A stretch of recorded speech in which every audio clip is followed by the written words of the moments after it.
शांति। 1 सितंबर 2023 प्रातः मुरली। ओम शांति। बाप दादा मधुबन।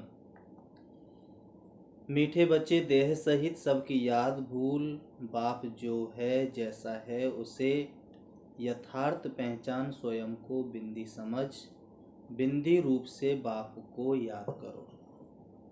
बिंदी समझ और बिंदु रूप से बाप को याद करो। इस याद को यथार्थ याद कहा है बाबा ने। और आज की मुरली का प्रश्न है, कौन सा ज्ञान इस समय बाप से ही तुम्हें मिलता है और कोई नहीं दे सकते? कौन सा ज्ञान इस समय बाप से ही तुम्हें मिलता है और कोई नहीं दे सकते? तो वो कौन सा ज्ञान है जो बाप से मिल सकता है? तो बाबा कहता है, तुम स्त्री पुरुष साथ में रहते, गृहस्थ व्यवहार की संभाल करते पवित्र रहो। यह ज्ञान अभी इसी समय बाप तुम्हें देते हैं और कोई यह ज्ञान दे नहीं सकता। तुम्हें दान तो 5 विकारों का करना है, लेकिन मुख्य है काम, जिस पर पूरी विजय पानी है। सर्वशक्तिमान बाप की याद और श्रीमत पर चलने से ही यह ताकत मिलती है। बाबा कहता है, ये जो विषय विकार है, जो काम है, इसको छोड़ने की जो ताकत मिलती है, बाप की श्रीमत पर एक्यूरेट चलने से मिलती है, उसकी याद से मिलती है। आज का जो गीत है, दुखियों पर रहम करो प्रभु, ओम शांति, वही बाप बैठ बच्चों को समझाते हैं। कौन है यह बाप? यह बच्चे जानते हैं जिनके सम्मुख बाप बैठे हैं। अब तुम बच्चों की बुद्धि का योग बेहद के बाप तरफ है। अब तुम बच्चों की बुद्धि का योग बेहद के बाप की तरफ है। बुद्धि का योग अभी हद के बाप से तोड़ना है। सारी दुनिया के जो भी मित्र संबंधी हैं, बल्कि इस देह को, दुनिया को, सबको भूलना है। इस देह को, इस दुनिया को, सबको भूलना है।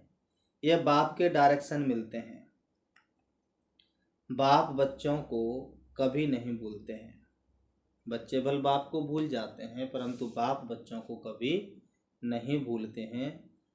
बाप तो कहते हैं, भक्ति मार्ग में भी तुम भक्तों की हम संभाल करते आए हैं, परंतु ड्रामा अनुसार तुम बच्चों को भूलना ही है और भुलवाती है माया। हम आत्मा है, यह भी रावण भुला देते हैं। देह अभिमानी बना देते हैं। यह तुम बच्चों का पार्ट है।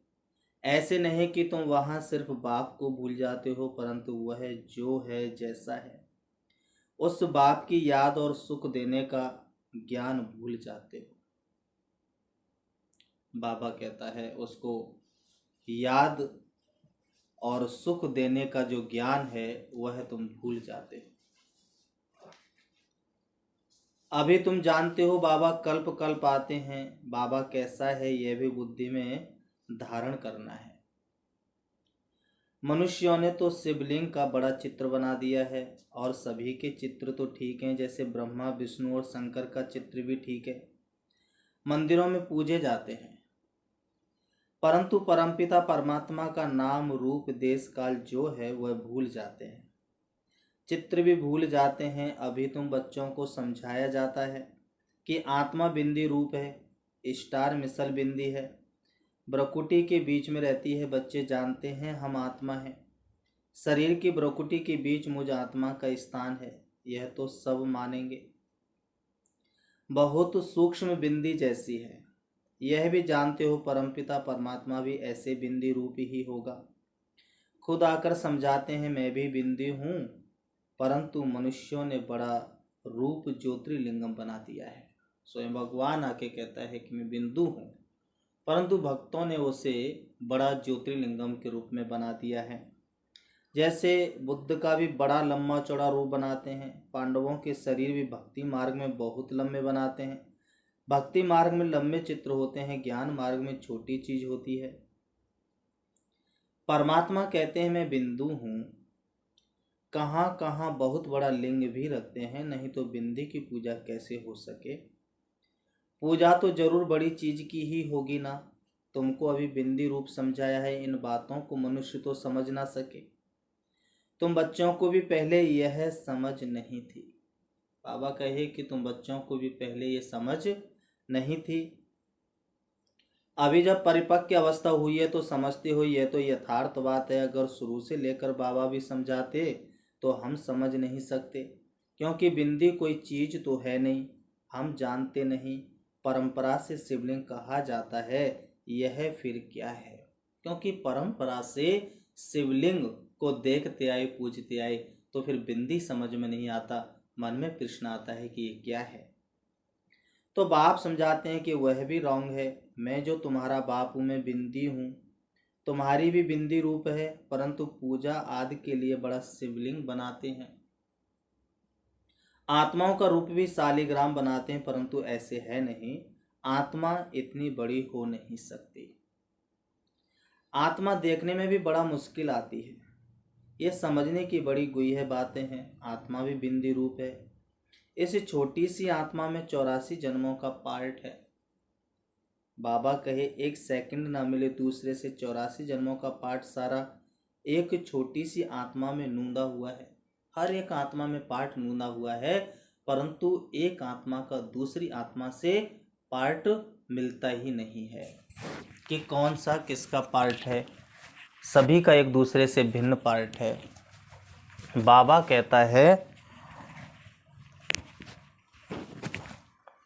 बाबा कहते हैं आत्मा भी बिंदी रूप है। इस छोटी सी आत्मा में 84 जन्मों का पार्ट है। एक सेकंड ना मिले दूसरे से 84 जन्मों का पार्ट सारा एक छोटी सी आत्मा में नूंद हुआ है। यह बड़ी कुदरत की बात है। सारा पार्ट बिंदी में रहता है।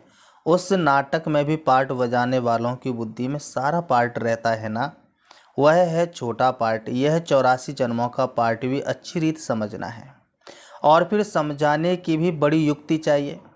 इतनी छोटी बिंदी है, कितनी छोटी है, कितनी शक्तिवान है। उनको परमपिता परमात्मा कहा जाता है। तुम आत्मा उनसे योग लगाने से मास्टर सर्वशक्तिवान बनते हो। माया पर जीत पाकर अटल अखंड सुख शांति में राज्य करते हो। कितनी समझने की बातें हैं। यह है पढ़ाई, है भी बहुत सहज। यह बाप ही समझा सकते हैं, कोई मनुष्य नहीं समझा सकते हैं। बरोबर इतनी छोटी सी चीज़ है। बाबा कहता है बरोबर इतनी छोटी सी चीज़, परंतु नाम कितना बड़ा रखते हैं। बाबा कहे कि उसका नाम कितना बड़ा रख देते हैं, छोटी सी बिंदी का। उसको कहते हैं तू प्यार का सागर है, तू ज्ञान का सागर है। तुम कहते हो मनुष्य सृष्टि का बीज रूप चैतन्य है, सत्य है, अविनाशी है। कहते आते हैं, परंतु किसकी बुद्धि में नहीं आता है वह क्या वस्तु है। गुण तो बहुत अथाह गाते हैं।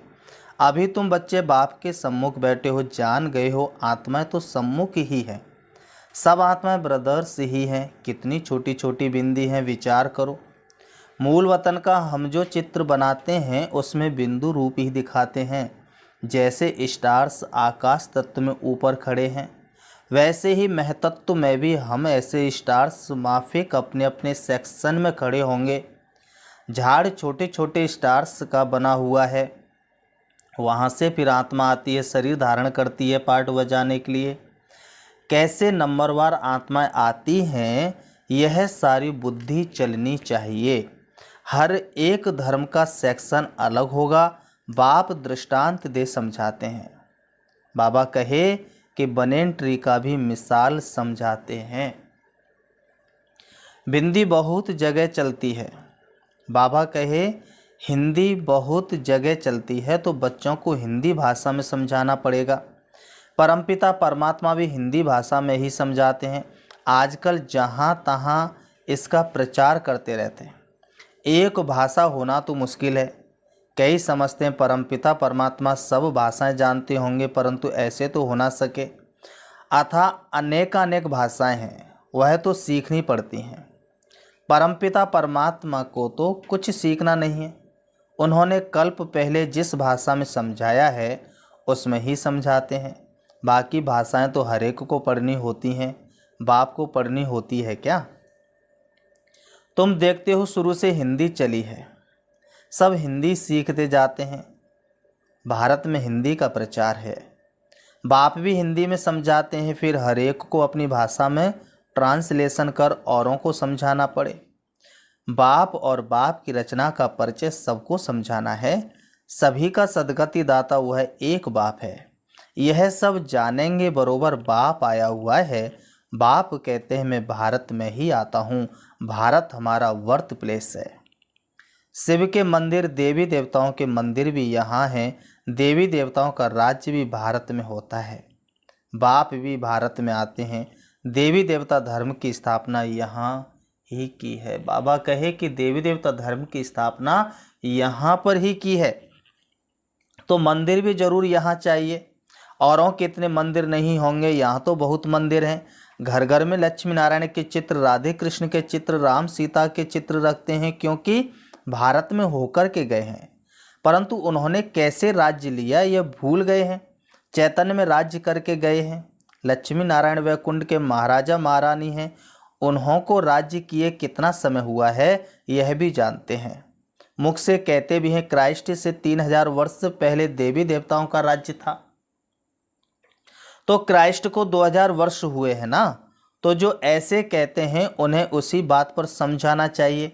कहते हैं क्राइस्ट से 3000 वर्ष पहले देवी देवताओं का राज्य था, अर्थात स्वर्ग था। ऐसे नहीं कि क्राइस्ट भी उस स्वर्ग में था। पूछेंगे क्रिश्चियन लोग तब कहाँ थे, यानी उन्हों की आत्माएं कहाँ थी। इस्लामी, बौद्धी, क्रिश्चियन आदि की आत्माएं सब कहाँ थीं, यह समझाना तो बड़ा सहज है। वह सब निर्माण धाम व निराकारी दुनिया में थी। निराकारी दुनिया भी है। दुनिया में जरूर बहुत रहने वाले होते हैं। बाबा ने ऊपर समझाया कि सभी के अपने अपने सेक्शन हैं। सभी आत्माओं का निवास स्थान महतत्व रूपी निराकारी दुनिया में है। तुम बच्चों की बुद्धि में अभी यह है कि इस समय सब देवी देवताओं की आत्माएं हाजिर हैं, तब बाप आए हैं। फिर से देवी देवता धर्म की स्थापना करते हैं। समझो कोई धर्म आता है, पहले तो बहुत छोटा होता है। छोटी छोटी शाखाएं निकल जब पूरी होती हैं तब यह तुम्हारा फाउंडेशन भी पूरा होता है। बाबा कहे बीज और झाड़ का राज समझाना तो बहुत सहज है। मनुष्य सृष्टि का झाड़ बहुत धर्मों का है, समझते भी हैं। फलाना धर्म था तो फलाना धर्म नहीं था। अभी छोटे छोटे धर्म निकलते हैं, आगे तो नहीं थे ना। छोटी छोटी शाखाएं तो अभी निकली हैं। यह तुम बच्चे जानते हो और कोई नहीं जानते। आत्मा और परमात्मा का बिंदी रूप नहीं जानते हैं। अभी बाबा ने तुम बच्चों को आकर समझाया है। तुम कहते हो बाबा हम आपके बच्चे हैं। कल्प पहले भी आपसे मिले थे, आपके बच्चे बने थे। बच्चे बनते हैं बाप का वर्षा लेने। बाप कहते हैं तुम हमारे हो, गोया एडाप्ट किया, मुखवंशावली बने। तुम सब एडाप्टेड हो। बाबा भी ब्रह्मा मुख से कहते हैं तुम आत्माएं हमारी हो। तुम आत्माएं भी कहती हो बाबा आपने जो ब्रह्मा तन में आकर अपना परिचय दिया है, हम आपके हैं। बाबा कहने से ही वर्षे की खुशबू आनी चाहिए, बच्चे ही कह सकते। यह है प्रवृत्ति मार्ग। सन्यासियों के शिष्य बनते हैं, हुए बाप बच्चे नहीं बनते। वर्षा बाप से जायदाद का मिलता है, वह तो कहेंगे हमने गुरु किया है। शुरू से तो जायदाद का वर्षा नहीं मिलेगा। वह तो जायदाद को छोड़ जंगल में चले जाते हैं, वह जायदाद दे ना सके।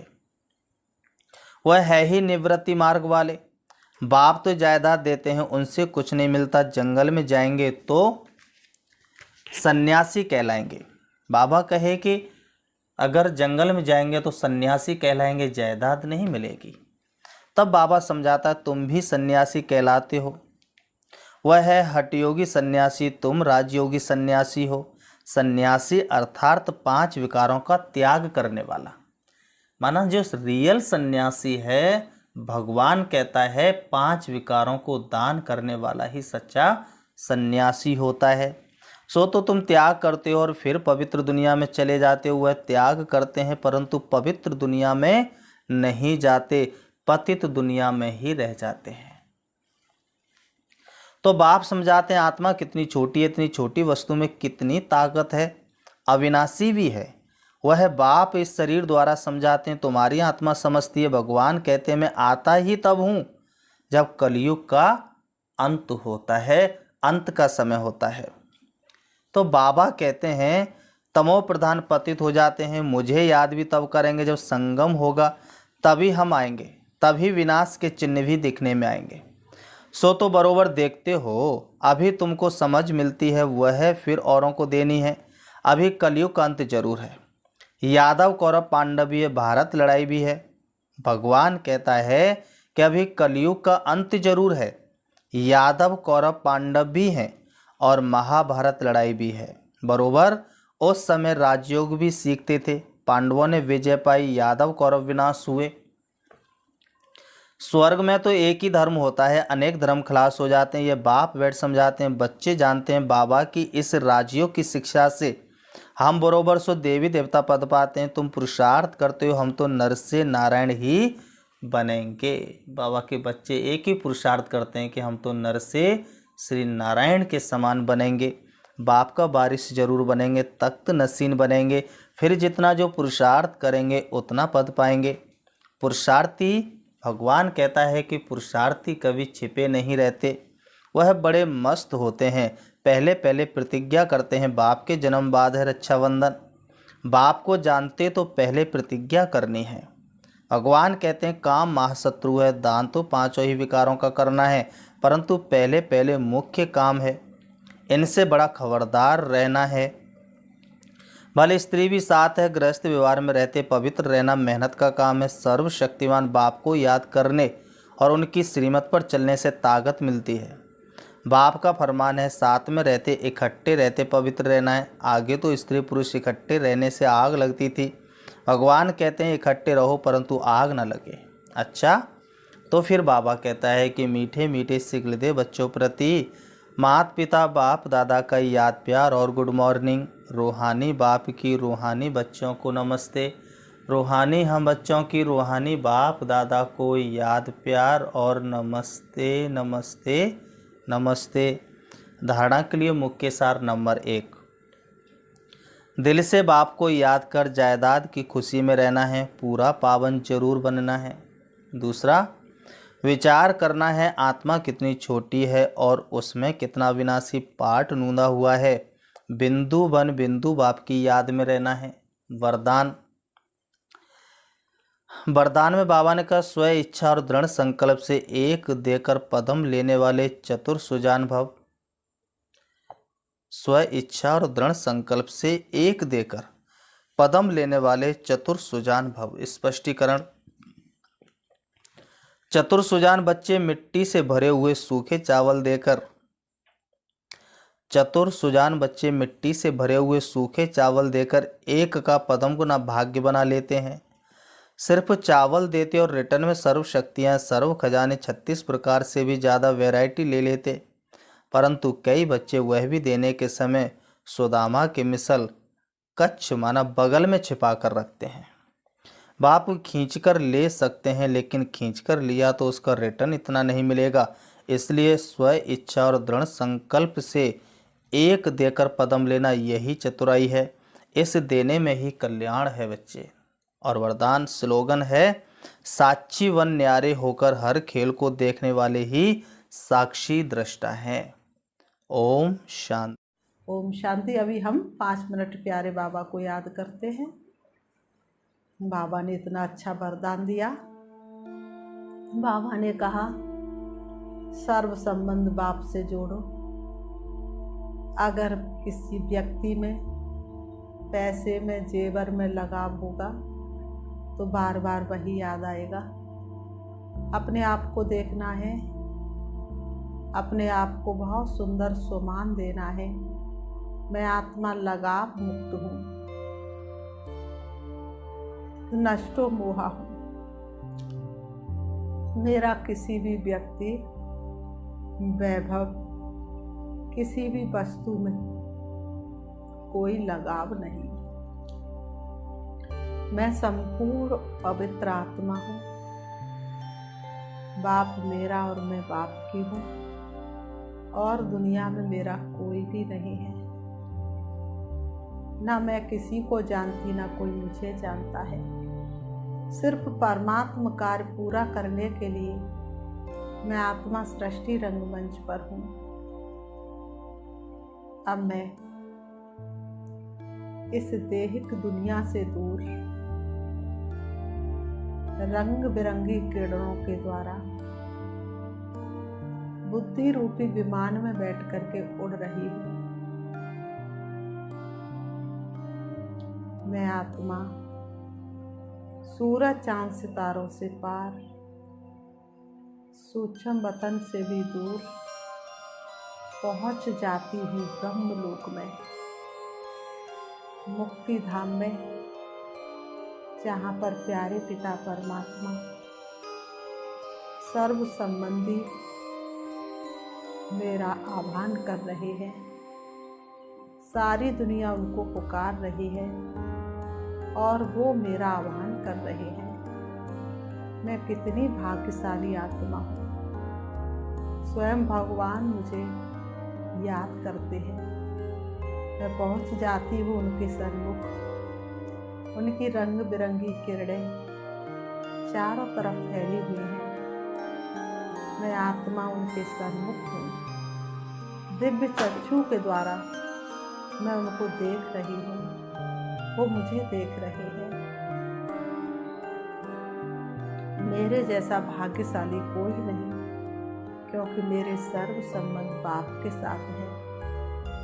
बाप का सत्य परिचय मिलते ही मैं बाप की हो गई, बाप मेरा हो गया। अब इस दुनिया से मेरा लंगर उठ गया है। सिर्फ मैं और मेरा बाबा, दूसरा ना कोई। से बाबा की शक्तियाँ मुझे शक्तिशाली बना रहे हैं, मुझे पावन बना रहे हैं, मुझे क्रोध मुक्त बना रहे हैं, मुझे नष्टो मोहा कर रहे हैं। मैं आत्मा संपूर्ण नष्टो मोहा होकर के वापस आ रही हूँ परमात्म संदेश सुनाने के लिए सृष्टि रंगमंच पर। आ जाती हूँ मैं आत्मा परम धाम से नीचे, सूक्ष्म वतन से भी नीचे, तारागढ़ से भी नीचे, चंद्रमा से भी नीचे, सूरज से भी नीचे मैं आत्मा आ जाती हूँ सृष्टि रंगमंच पर और आकर के दोनों प्रभु के बीच ब्रकुटी में विराजमान हो जाती हूँ। ओम शांति, ओम शांति।